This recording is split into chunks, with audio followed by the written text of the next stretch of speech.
Here is an interesting issue. Every other digit on a Williams System 3 through 6 display set is not illuminating, and this particular board set is time warp.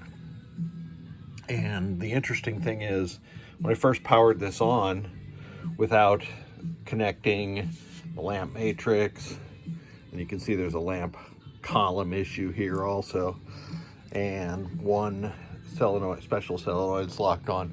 But before I connected all of those things, this seemed to work perfectly.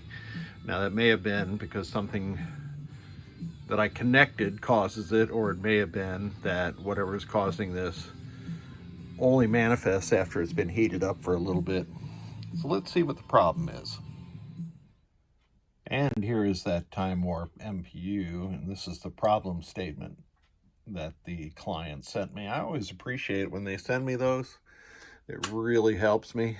So we booted it up, and you can see that the issue of every other digit being missing has been corrected. Let me turn off a little light here. And the lamp matrix is now operating as it should.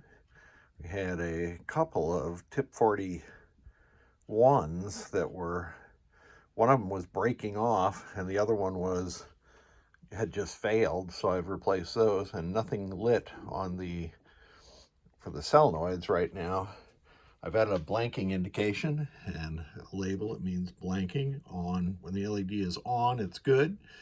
I replaced the two sockets for the green flipper ROMs. And somebody had already replaced some of these other sockets, but those old sockets, these were not scan Bs, but they needed to go. And then what else on the MPU board? I think that was it on the MPU board. It was the driver board.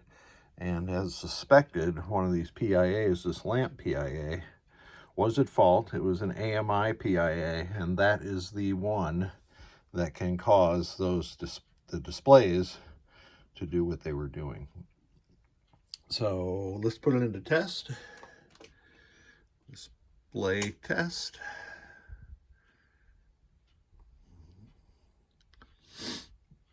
And these displays are 6-digit displays from a firepower game, which I still have in the restoration queue. Lamp matrix is working properly. Let's check the operation of the solenoid drives.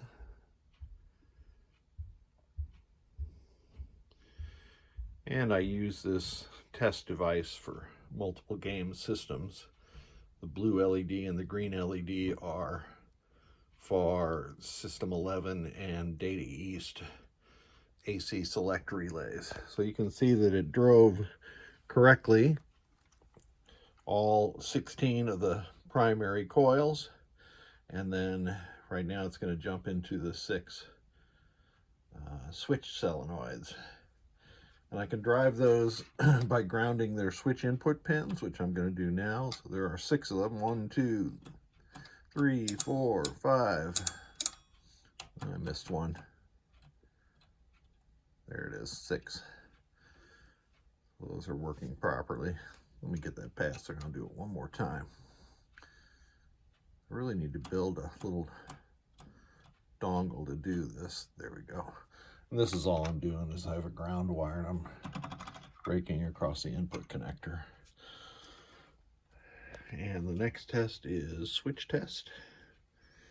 So I have my Pennytech tester, and the switch being depressed shows up on the credit and ball in play.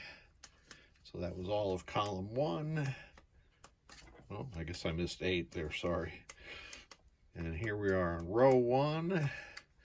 And the last switch on time warp is switch 44. So it's displaying all the switches properly. And this is what you'd see if the game boots into audit, by the way. That's the game ROM number, or the game number. Let's see, it's setting 18. set to 0, which means that the game is set on free play. And I can reboot, and we are good to go. Everything's doing what it's supposed to be doing. No coils on. Thanks so much for sending it.